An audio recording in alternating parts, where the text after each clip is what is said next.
Hello, everyone. My name is Megan Ducat. I'm California Relief Education and Communications Program Manager.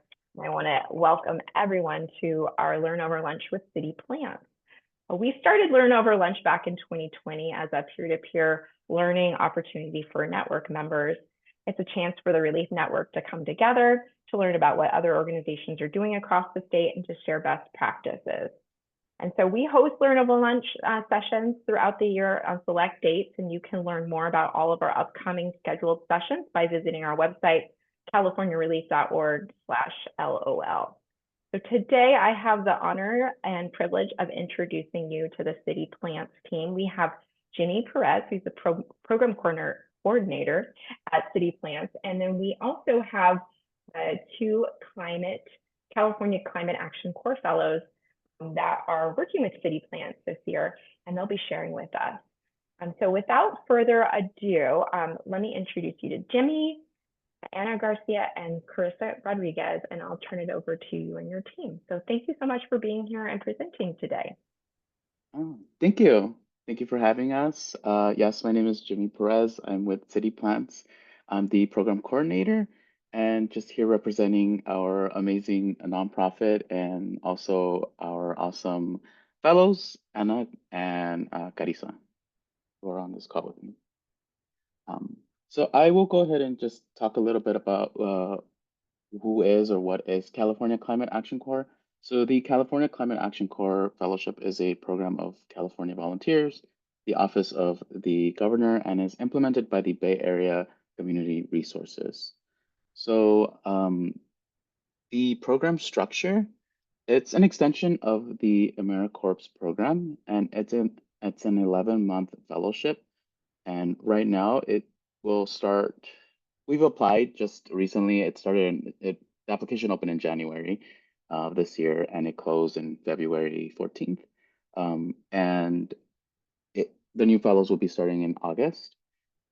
It's an 11-month fellowship, and we're currently having a hybrid model. So the fellows work from home, but then we also meet with them on site, either at a nursery or in the office for meetings.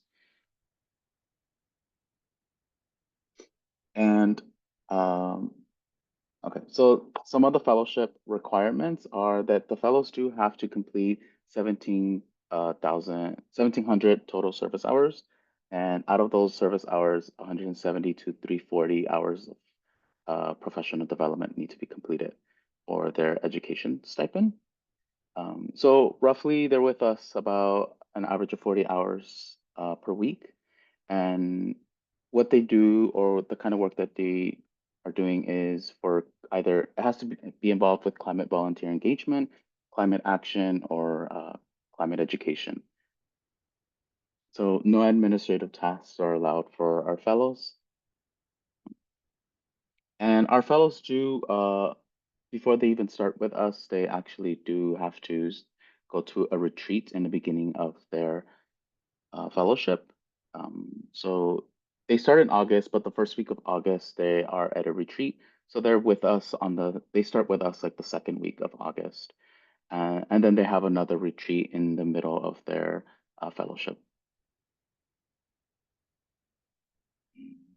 And some of the fellow activities, so they focus on climate action projects, and they have to be approved by CCAC. And our fellows like Karissa and Ana, they support us with tree care and planting, social media campaigns on tree care, community education. They also do phone outreach. They participate in tree adoptions and enhanced tree adoptions. So they go out into the community and they help folks learn more about trees and the trees that we offer as a program. And they also help them, they teach them how to plant and care for the trees that they take home.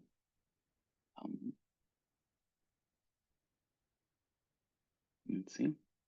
And see, these are some of I'm sharing here on the screen some of the partner requirements and expectations of the CCAC program.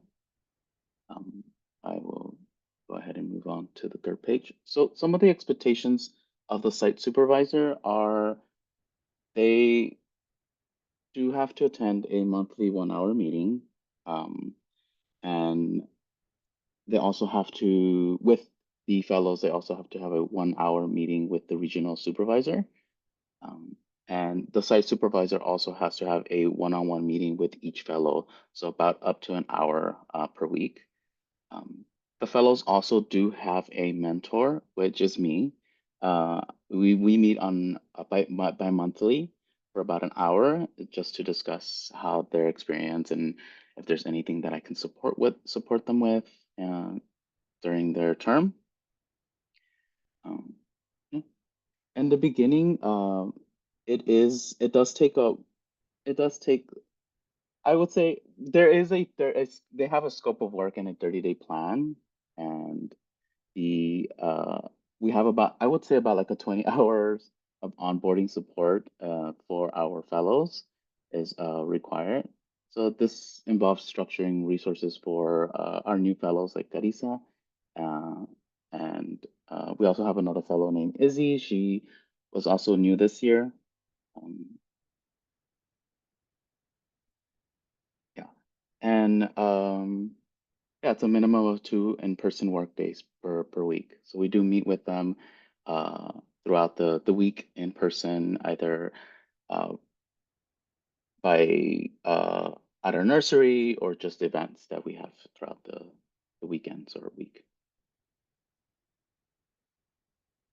So I will say some of the benefits of hosting a um, and Carissa and Anna, feel free to jump in as well whenever you want. So hosting some of the benefits of hosting the CCAC fellows is City Plants is a team of 4, and so in the beginning it does take time to train them, and the initial onboarding does require some effort, but it is a long-term benefit for us because we are a team of 4, and I work with tree adoptions, and so I help set up tree adoptions throughout the city of LA.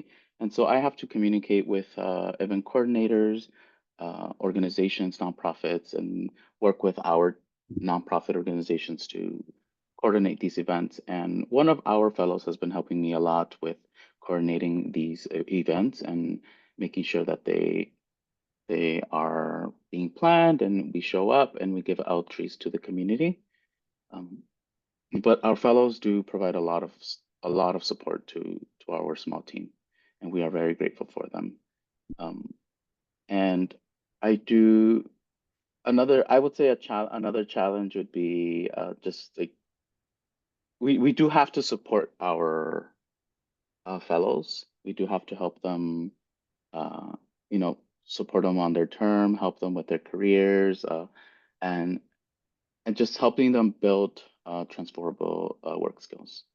Yeah, and if I can build on that, being part of this program is also a great benefit to us.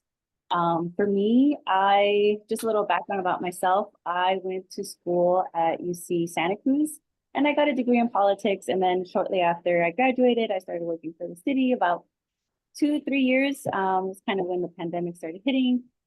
And then I realized that politics was not for me. But I really like the community aspect of it. And I didn't want to go back to school and accumulate more student debt.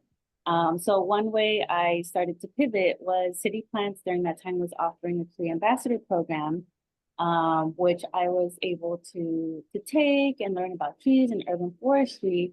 And at that time, they already had a CCAC fellow, and she had mentioned if I wanted to continue learning and have some flexibility, she recommended joining the California Action Corps, which I did.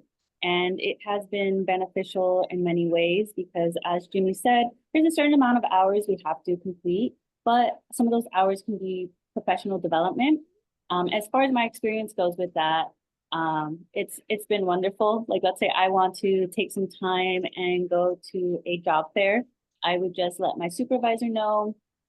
If it's less than 2 hours, it would just, kind of verbally be asking, okay, I'm gonna do this. Like I'm gonna attend a release, learn over lunch. And usually the okay is pretty quick. They give me the time I need. If it's longer than 2 hours, then I submit a professional development request.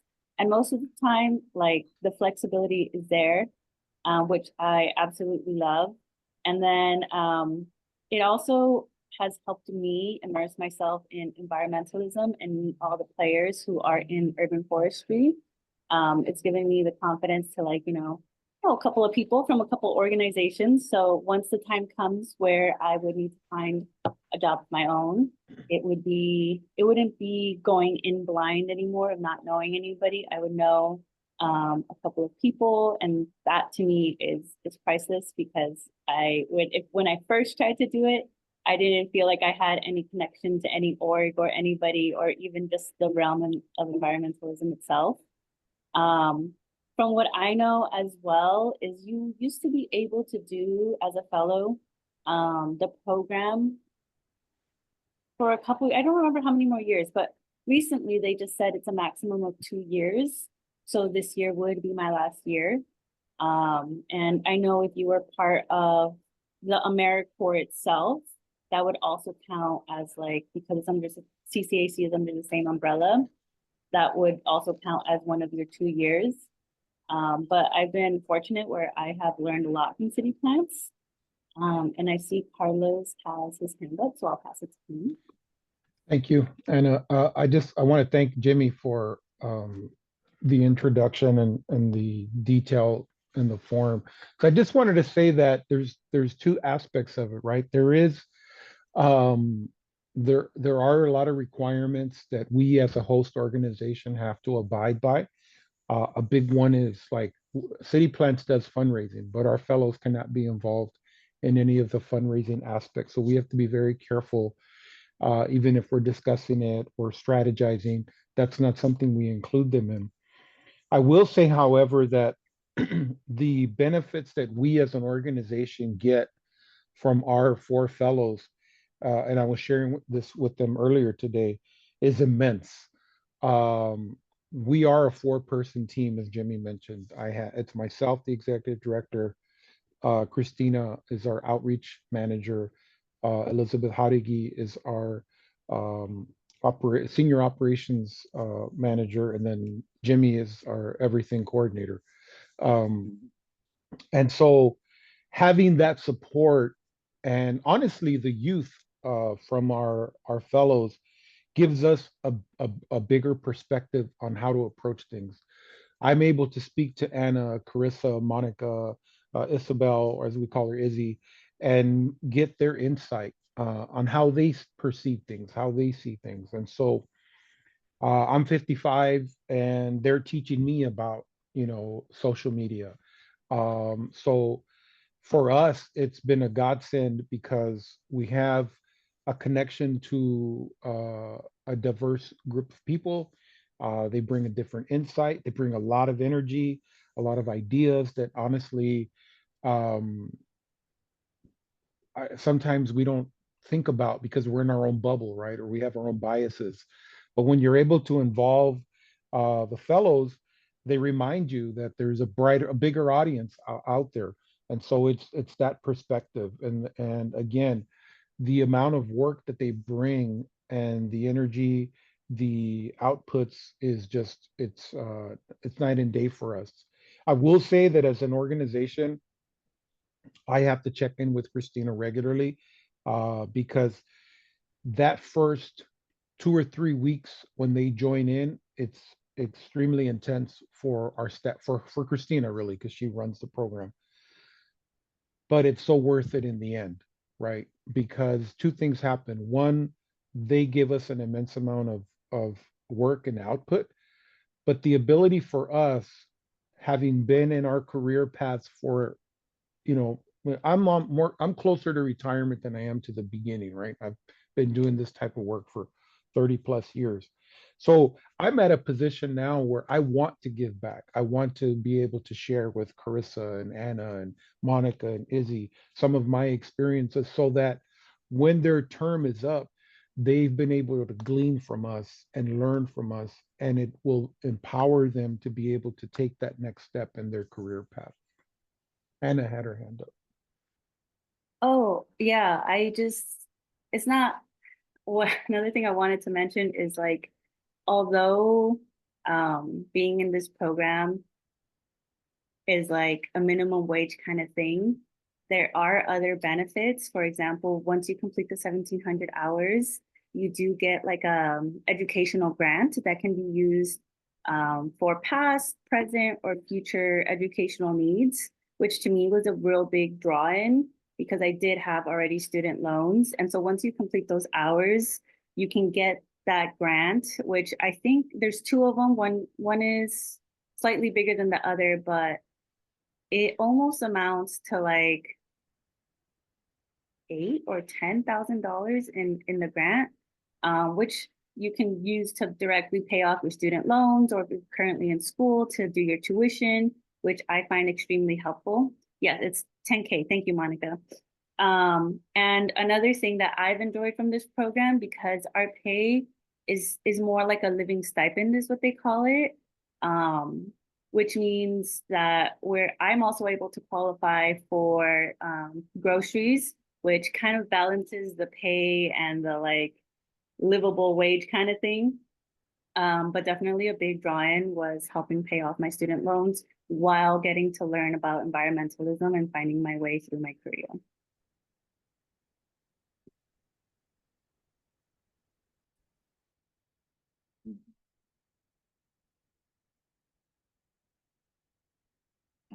Thank you. Anna, Karissa, did you want to share? Yes, I think my team has done like a really good job. Jimmy, Anna, Carlos, so they've done a really good job of giving you the information and the insight of what the purpose of City Plants is and how our relationships are very reciprocal. So just to piggy off what Carlos was stating about how we do a lot of work, but they also in turn give us a lot of resources, and resources, I mean that Christina, she's the one that she schedules informational interviews. So every other Friday we have meetings with people who are or have jobs in the environmental realm, so that anybody from like LADWP, the Urban Forest, USC Dornsife. So she's constantly making those connections with those people. And then also too, if we have in-person meetings as well, we have the ability to introduce ourselves to anybody involved in environmentalism throughout the city of LA. And I feel that environmentalism is such a interdisciplinary area. And I think like we have like GIS, we have urban planning, we have people who are tree surgeons and things like that. So we get to have a taste in every little aspect of that. And I think I'm very appreciative of that, because for somebody who's young and still wanting to build a career, I get to have that taste and I get to have those conversations with those people, which I think is really important. And so I really just wanted to highlight that, and that it's a really good opportunity because you get to do that networking. And then also just to give a little bit more information about the scope of work, because as they stated earlier, it is heavy the first 2 weeks, only because City Plants wants to ensure that we have the resources and the information to do our work in the best of our ability. So we get a scope of work, which is a 30-day plan, and it highlights the goals for the goals for that month, and then step by step of what we could do, and then who we could contact if we have questions and things like that. So we're not left blind that first month. We really do have like a breakdown of what is expected of us and how we could achieve those goals. So just wanted to give a little insight on that. Thank you, Karissa. Yeah, so Christina, who is their site supervisor, wasn't able to make it here today, but as their mentor, I've actually learned a lot and I've learned a lot from them as well. And it's just really good for me to kind of help them with. I've been in the organization for a while, so I'm able to share any details of like, this is how this is done, or you can find this document here. And like I always tell them, they can see me as a friend. I'm here to help out with any questions that they have. So it's been a really good experience working with our fellows. I wanted to mention that another thing that we do is we do submit monthly community impact reports. So at the end of each month, all of us fellows as a group, we are able to submit like what we've done for that whole month. And I kind of keep track of like current projects, past projects, what we've accomplished. And I know that it's a requirement because CCAC likes to have those statistics. As in like, you know, let's say I went door knocking and it's good for them to know like, okay, I in person reached out to about 100 people. But then I also posted a social media educational post, and you can tell on this on Instagram how many people have viewed it, and then I can say, okay, so via Instagram or social media, I have reached out to 300 people, and those numbers kind of go into a report, and at the end they collect all that data, and we're able to see collectively as CCAC how much impact we've made in our communities.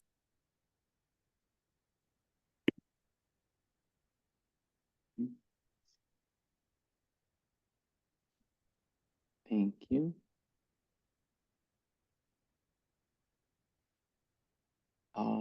Let's see. Yeah, I would just, as I mentioned earlier, we did apply for the fellows in February or early February, and hopefully we hear from to see if we get a notification like in May and see if we've been accepted to host again fellows, and then anywhere from May to June we'll have like a candidate selection, and I do hear that it is competitive because there are different organizations that are applying for fellows, uh, and right, Anna, like there's a bunch of organizations I believe like LA Yeah, Compost. I've heard of some organizations trying to get fellows, but not being able to just because it's competitive. And I think I could be 100% wrong on this, but I think they give priority to the organizations who have been part of it already.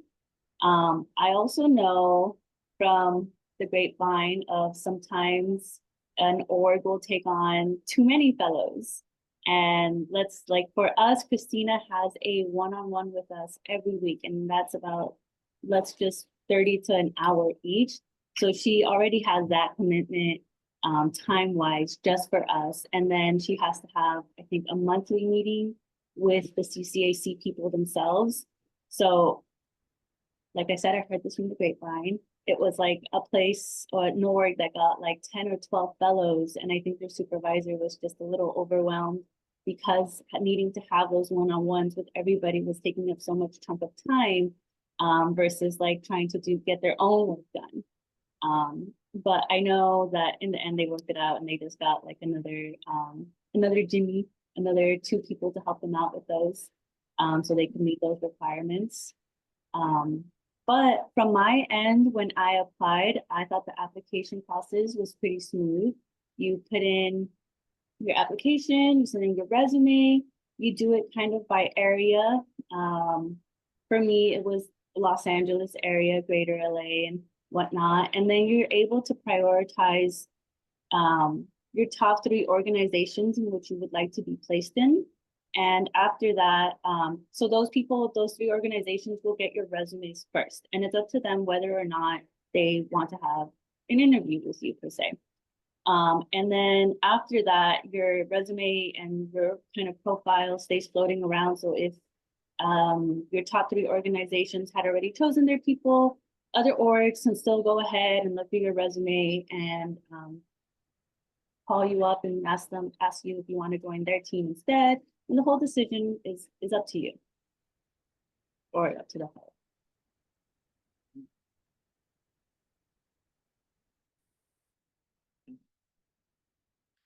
All right. Well, Carlos, did you have anything else you wanted to share, or Karissa? Yeah, just I should be on camera. Sorry about that. The only thing I would say is also as a host organization, the interview process is pretty intense. And when I mean intense is that you have such great candidates. So Monica and Anna were doing another year, right? So they had already done a year, and we had one of our fellows move on, and she got a job with the city, and then eventually went back to Chicago to take her master's program. And so we decided, well, we need one more. And so we did some interviews, and then they said, hey, could you take two more? And so we looked at each other and said, yeah, let's do it. And so we interviewed Izzy and Karissa and two or three other young people, and it was tough. It was tough to make a decision, because all of the candidates we interviewed had such great strengths, but we felt like this would be a really good match in the experiences and goals that Karissa had, and likewise for Isabel. It fit what we were trying to do at City Plants and the vision that we have and our mission at City Plants. We just felt that they were going to bring more to the table, and vice versa. During that interview, I mentioned to them, like, our goal is we're not just taking your efforts and your work as, hey, great, you're helping City Plants. We want to be reciprocal and offer you something back. And so in that sense, we felt like Isabel and Carissa's goals matched what we could offer them in return. So that was one of the reasons why, or one of the many reasons why, when we Christina and I did the interview process and sat down and went through it, Karissa and Izzy made the best sense for us, and thankfully they wanted to be a part of City Plants, and they've done an outstanding job.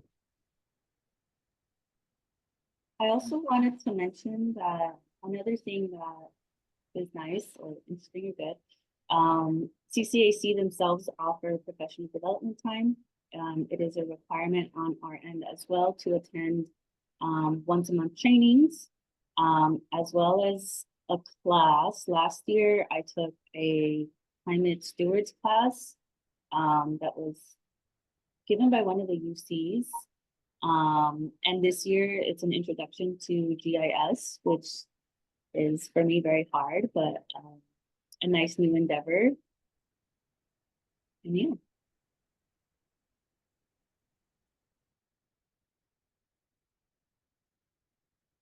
Thank you. Well, I would say we are done, Megan, and we're ready for any questions that people might have. Okay. Well, it looks like we had a question in the chat that was answered, but I thought maybe we could share it for those of folks that are joining us by phone.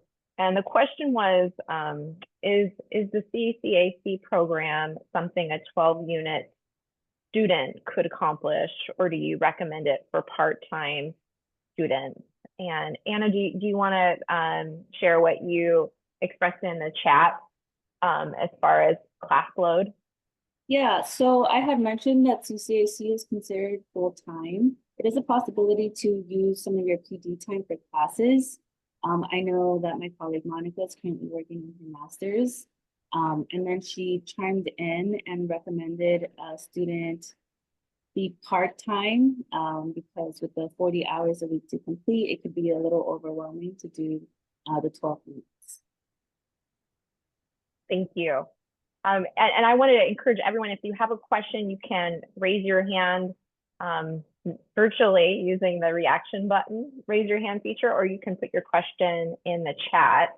But I have a question as far as being a host organization. Is there isn't a match funds required, right? It's the Cal Volunteers is providing the entirety of the scholarship or the stipend. Is that correct? Yes, that's correct. Okay, I'm curious about that. And then I also was curious, Jimmy, as far as does City Plants create any kind of curriculum in terms of training folks within your programming? And then do you have any like set goals as far as of certain individuals in the Los Angeles region to connect them to, or is that individually based based on the interest of the CCAC fellows. Yeah. So I do know that before we even get a fellow, we do have to present CCAC with like almost like a job title of and a description of what they'll be working on related to like climate action. So it could either be working out at the nursery or supporting tree adoption events, or teaching about tree well, just like having tree education. So it's just we do have to create like some sort of curriculum, and then in the beginning we do have to train them and teach them how to what we expect from them, and once they get a feel of like what they're supposed to do, then our fellows usually are able to do it on their own. And from the fellow side, you're also able kind of to choose what you would prefer to go into. You could do like urban forestry or things related to school, like school programs or like food waste. If you want to work more in like composting, you definitely have that option as well. So I think it asks you for your preference and then it kind of gives you like a list from there. Karissa, someone put in the chat that they wonder what a typical day or week looks like for a fellow. Can you share what a typical day or week looks like for you? Yeah, of course I can. So I'll give you a little rundown of like how this week is going for me. So Monday, what I usually do is so I usually would meet with my site supervisor, which is Christina, on Tuesdays. So I create a one-on-one agenda for both of us. So in that agenda, I create tasks, or I put down a list of tasks that I'm supposed to do for City Plants, any upcoming events in terms of with CCAC. Also my PD, which is my professional development hours. Right now I'm the LA County Youth Climate Commissioner for Supervisor District 5. So I use that as my professional development. So I'm keeping her in the loop as to what I'm doing professionally and also with City Plants. So Monday is very much like prep. I also prep for our social media. Usually I post on Fridays or Wednesdays. And this Friday, a post is going out for our Arbor Day on March 15th. And so that task involves like me going into Canva and just getting down and looking in like our Excel sheets of when those tree adoptions are going to be, and then giving it a little bit of pizzazz on Canva and just giving it some extra graphics and things like that. So Monday is prep. Tuesday, what did I do Tuesday? Oh, also Tuesday is our tree ambassador presentation prep. So on Wednesdays, we have a tree ambassador program, which we go to Watts, and where we teach a cohort of tree ambassadors about urban greening, tree care, and things like that. So I would say Monday and Tuesday are very much prep to get me ready for in-person meetings. So this Wednesday, I'll be a part of the Tree Ambassador program training, and we're going to discuss about Native Los Angeles. So the topic for this week is about Native species in Los Angeles and also acknowledgement of Indigenous people that were here before us and things like that. And then Thursday, I'm supposed to go to a street tree seminar with Carlos. So that's an opportunity that Christina has been working on with me to get me to that seminar. So I'm hoping that all goes well. And then it's also a great opportunity for networking and things like that. They're going to be guest speakers as well for the seminar. So I'm looking forward to that. And Friday, what do I have? I'm going to be posting for my social media. I feel like there is also this notorious idea that, oh, social media is not too hard. You just post a picture and then there you go. I think I've learned that no, it does take time because we have sponsors, we have people who we need to thank. The language in which we post is important, and just to get our message across and make sure dates are correct and location and time are right. So Friday is kind of just putting all my work together and like sending it out. So that's like a usual week for me. Oh, thanks. That was very cool. We have gotten learned some lessons with social media too, in terms of logos. So that was funny when you said that. You have to put logos and you have to tag. And Right. yeah, social media is it's a full-time job. It really is. Does anybody else have any questions? You feel free to put your questions in the chat, or you can unmute yourself and ask away if you've got questions you want to ask that way. I have to say, I really wished California Climate Action Corps existed when I was a young person. It just seems so wonderful to be able to be connected professionally this way, and not only to your host organization, but being able to meet people within your community professionally for the future of your career, see what you're interested in doing, and different avenues, whether it be urban forestry or, as mentioned, GIS or planning. All of those, some of those things are interconnected, and to be able to learn more about those fields of opportunity. So I think this is just such a great program. And it looks like we got a question in the chat. Is there a template provided by CCAC for the group monthly report? Yeah, it's a nice Excel sheet that kind of categorizes everything. So we're able to put in the numbers, we're able to put in descriptions, and sometimes if we're doing a lot, if we did like a lot that month, we just link it to a different Google Doc, because there is a word count limit. But in order to get all that data there, we'll just link to a different doc. And if they have any questions when they're reviewing it, they just reach out to us.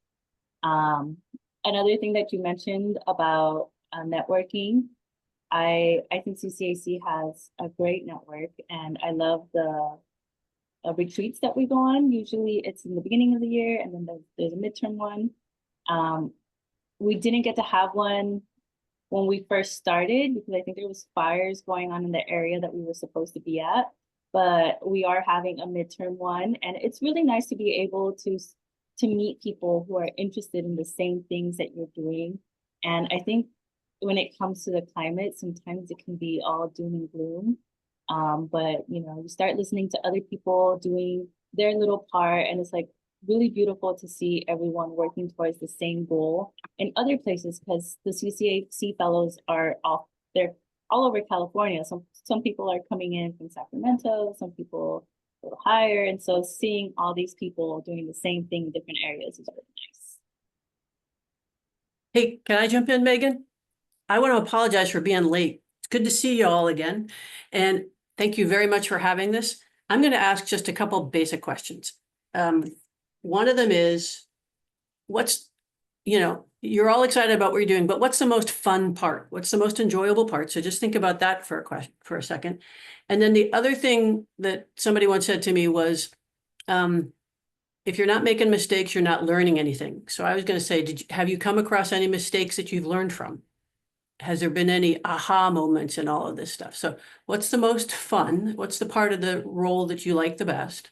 And what's been teaching you? Besides people, like My Question. my fun part, what I like the most is when we have tree planting events. That is my jam. I love to be able to get my hands dirty.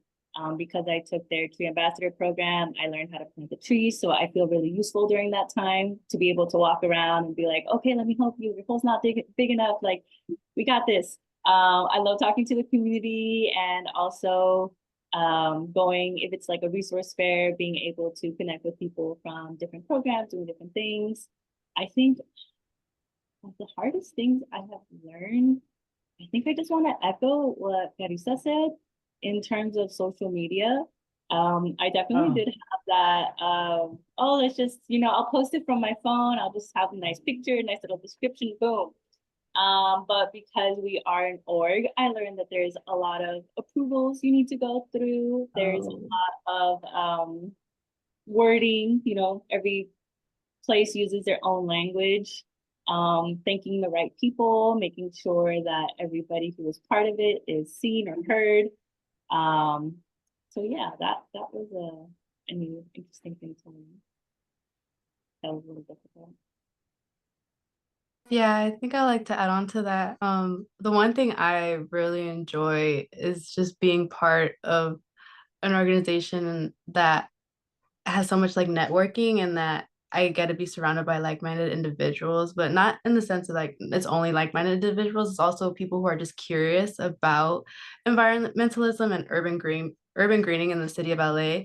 So I feel like the networking is so great. I just from through City Plants, I learned that there's a tree planting organization called Northeast Trees that's walking distance from my house. They have a nursery down the street from my house. So then they put me into contact with them. So now I'm in conversations with them and they let me know about volunteer events. So I really like that building of relationships within the environmental community. And also too, as a youth climate commissioner for the county, they're going to be present in our Arbor Day. So building those relationships, having other parts of my environmental work working together. So I feel like that's what I really enjoy the most, connecting people in that sense. And I would say the challenging is what Anna had first said. I mean, I use social media, but not in the sense of professionally. When you post professionally, there is a lot of background work that goes into it, and just doing that and timelines and the communications that go behind the scene of like partners and people who are sponsoring us and things like that just have to be, it's very meticulous in that sense, and I think it's something that I've gotten used to over while practicing it, which is something I would have never done if I hadn't had the opportunity with City Plants to do so. Yeah, I agree on the social media. I'm just so glad that Megan does it now. It's because, I was sitting there doing it and it's like, okay, you have these politicians there, well, you better make sure that you name them all, and then you have to go look up the hashtags that they all want. And then when people think about social media, oh, it's quick. It's like, no, it's not. It's like you have to do your homework on a separate piece of paper to get it right. Unless, you're not just talking about, gee, I went to the park today. You're talking about connections. So thank you very much. So glad you're doing this. Yeah, I have a question for our CCAC fellows. Now that you've gone through the program, or you're in the middle of going through the program, are you at all engaging with people in your community about opportunities as far as all those connections that you're making? Would you recommend your friends joining CCAC or other California volunteers programs? I know they have college volunteers and things of that nature. I'm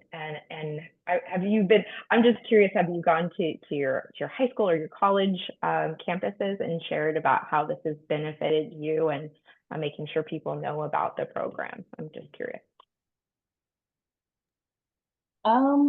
I haven't per se, but I've definitely thought about it. I did run into like a teacher about, it was last year.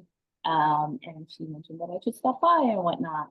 And I did think about it in the sense of like, I remember being a high schooler and being a little confused in which direction I should go.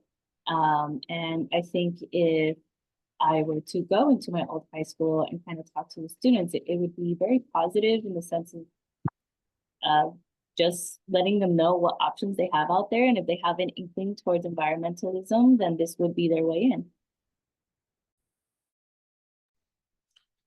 And yeah, just to add on to that, I think because that's something I really enjoy is like networking and building. I've had a little bit of experience to do that. So I went to UC Santa Barbara, and we have a counselor for the environmental studies program. His name is Eric Zimmerman, and he's weekly updating us on job opportunities or info sessions and things like that. So City Plants, they have the Tree Ambassador Program, which is a 12-week paid internship. So I was able to forward that message to UCSB staff, and then they posted it for all the students to know that even though that Tree Ambassador Program is specifically made toward Watts, so residents of Watts, I know students come back in the summer and they're also interested in like, hey, like I want an internship opportunity, I want hands-on experience. So I felt like that would have been a great opportunity for them to apply or just know about that.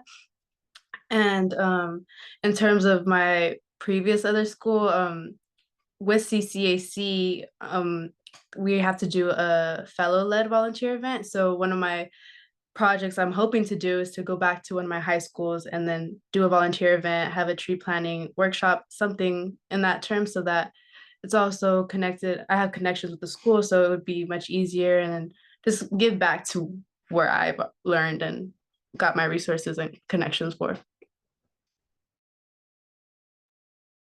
Awesome.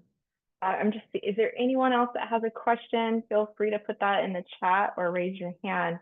And if we don't see any, I guess I have a question to everyone on the call today. And that is, does your network organization, because we're all from all over the state, do you have any type of mentorship program or ways that you connect young people with career opportunities in urban and community forestry, urban greening? I'm just curious out there on the call if that you have any set programs that you're doing this kind of work with, whether it's internship, fellowships, or just doing outreach in the community. Maybe it's your local high school and you're going to invite people to volunteer, but also helping them get connected to opportunities in your community. So I'm going to throw that question out there. And if anybody feels like sharing, they can go ahead and unmute yourself and share with us today.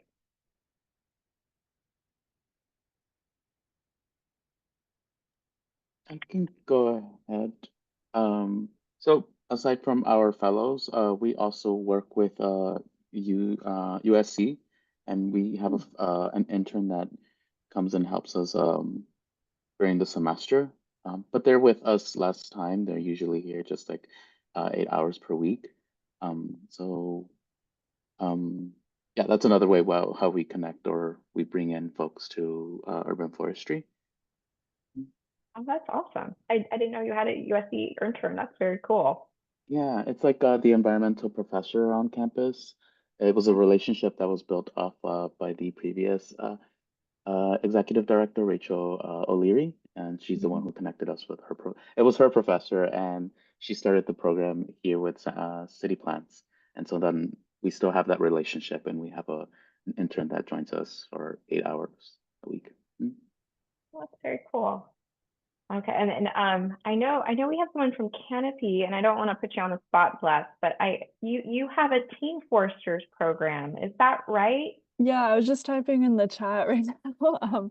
But yeah, we have the Teen Urban Forester program, and we prioritize BIPOC students in high school from East Palo Alto, and some other schools in like our other branching out communities. And then they get to learn not only how to plant trees and care for trees, but they get to do professional development. Like in the fall, they have their Green Career Series, and we get professionals from different environmental sectors to come talk about like how they got to where they are today, like their experiences and what they've learned.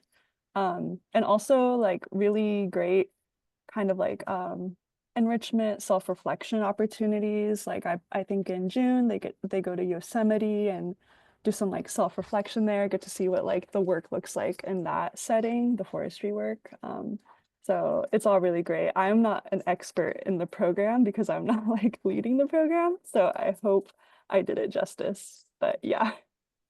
Yeah, I saw on social media there's a podcast too that you're doing with the Teen Forester, which I just thought was really, I hadn't seen any organization do a podcast Yes. with interviews, and I was like, that's so cool. Yeah, they have a project every spring, and like so it varies. But the spring project last year they worked on, it's called Canopy Roots. It's a podcast that goes over like environmental justice and sustainability within the context of like Canopy and East Palo Alto, and they interview some past Canopy staff and like local residents and students. So it's a cool project that they did last year, and it's actually available on like Spotify, Amazon Music, and iHeartRadio. So if you look up Canopy Roots by Canopy, hopefully it should pop up.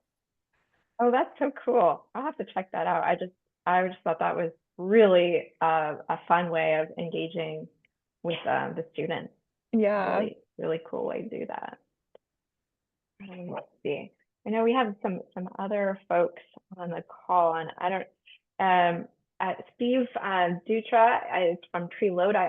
Steve, do you have any interns or volunteer youth cohorts that you work with? Can you hear me? I can, yeah.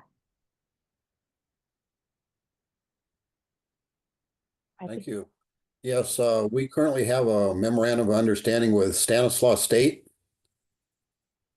And we've been averaging 5 students a semester, and this is our 9th semester.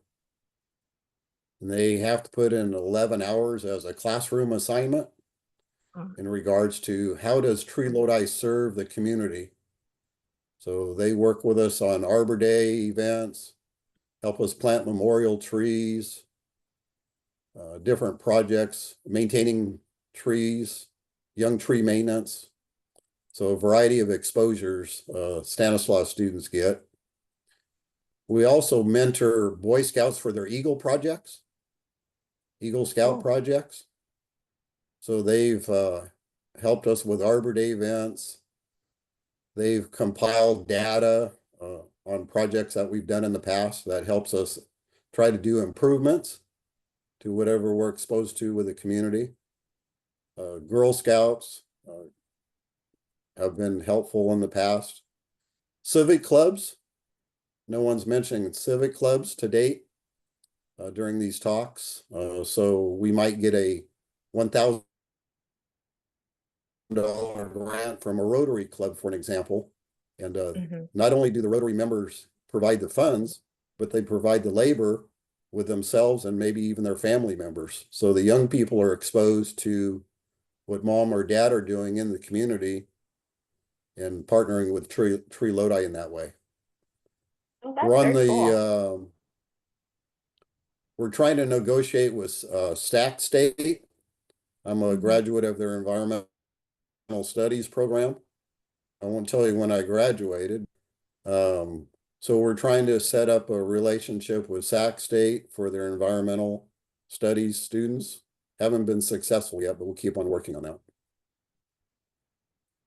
Yeah, sometimes it takes a bit to make that relationship work, right? You got to keep at it. And Anna, do you want to add something? Yeah, not sure if it counts, but another thing that I do as my PD time is I work with another nonprofit called Enrich LA. So I am a garden teacher at an elementary school every Friday, and I do all the introductions to the kids of like how to plant a plant, how to plant a seed, how to compost, how to take care of your soil. We do a lesson on friends and foes, and it's so funny to see kids start out like very icked out by any kind of bug to being like, yeah, let me hold this nail. Can I hold this nail? So I think cultivating a love of nature young is really nice. So I like to see that change within those elementary schools. I love that. That's lovely. And there's something about inspiring kids. They're the next generation, right? And those little moments really do matter as you grow older, and helping them open their eyes to the opportunities, especially even careers. I had no idea that urban forestry was a thing when I was in elementary school. So having these opportunities of planting trees with the kids is really, really important. So thank you for sharing that. And then I wanted to also see if anyone on the call today was familiar or have worked or partnered with any of the California volunteers or even state or other federal programs, like whether it be the California Climate Action Corps, the California Service Corps, College Corps. There's a Student Conservation Association, and I know that there's regional corps like LA Conservation Corps, Urban Corps, San Diego County, and there's corps all over the state. And I was just curious for the folks on the call if they had partnered with any of these groups. And I'm guessing that you all definitely have, right? You worked with the LA Conservation Corps and other corps as well, right? City Plants team? Yeah. So I don't know if there was other folks on the call that had partnered for those events, but if you'd like to share, you can. But I know we're kind of reaching the end of our time here today. So doesn't sound like we have anybody went sure, but that's okay. I wanted to thank everybody for coming today. I am going to be putting the link to the ISA credit form in the chat. So for those of you that if that's you're interested in getting ISA CEU credits, you can fill out that form and we will turn that in so you'll have that. But I wanted to just heartfelt thanks to the City Plants team, to Jimmy, Karissa, and Anna for sharing with us today about your work and the difference that you're making in your community, and then just a little bit about you know, how to be a host and if this might be something of interest to other organizations across the state. So thank you so much for being here. And I don't know, do you have any other final words or thoughts you'd like to leave us with today? Keep doing the good work, everyone. Well, thank you very much. If anybody has any questions for us at California Relief, or you have wonderful ideas for future Learn Over Lunch sessions, please get in contact with me. We really appreciate your time today, and we hope everyone has a wonderful rest of their day and week. And then be in the lookout for our email with our recording, as well as information that was shared on the call today, including the Climate Action Corps host responsibility forms that Jimmy shared with us as well. So thanks again, everybody, and have a great day. Thank you. Bye. Bye-bye. Thank you. Thanks.